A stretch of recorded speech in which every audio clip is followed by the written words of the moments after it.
একা থাকা আর একাকিত্ব কি একই জিনিস? যখনই আমরা কাউকে একা থাকতে দেখি, আমরা হয়তো অনেক সময় বলি মানুষটা একাকিত্বে ভুগছে, এবং তার একাকিত্ব দূর করার জন্য তাকে নানা কাজে ব্যস্ত থাকতে বলি। কিন্তু সত্যিই কি ব্যস্ত থাকলেই একাকিত্ব দূর হয়ে যায়?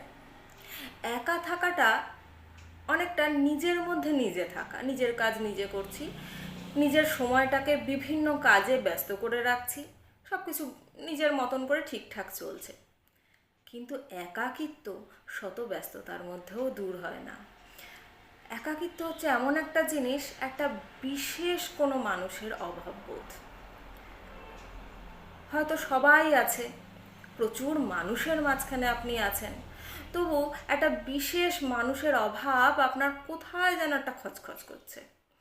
আবার খুব আনন্দের মধ্যে খুব হাসছেন, কিন্তু তার মধ্যেও কোথাও যেন একটা মনে হচ্ছে সেই মানুষটির কথা, যে আপনার এই হাসিটা খুব মূল্য দিত।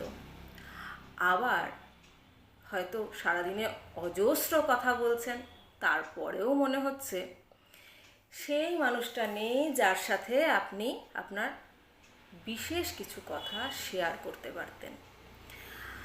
আবার ছোট ছোট সাফল্যে যখন ভীষণ আনন্দিত, তখনও সবাই আপনাকে এসে অভিনন্দন জানাচ্ছে, তার মাঝেও আপনি খুঁজে বেড়াচ্ছেন সেই হাতটা, যে হাতটা আপনার সাফল্যে সবচেয়ে বেশি অভিনন্দন জানাতো।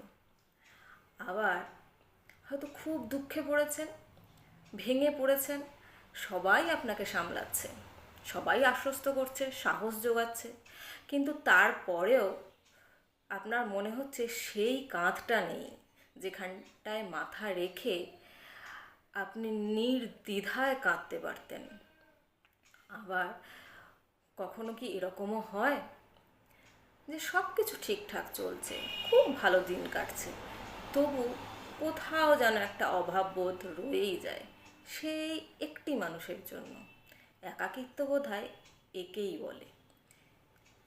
এটাকে দূর করার বিশেষ কোনো পন্থা আছে কি না আমার এখনও জানা নেই। আপনারা জানলে অবশ্যই বলবেন।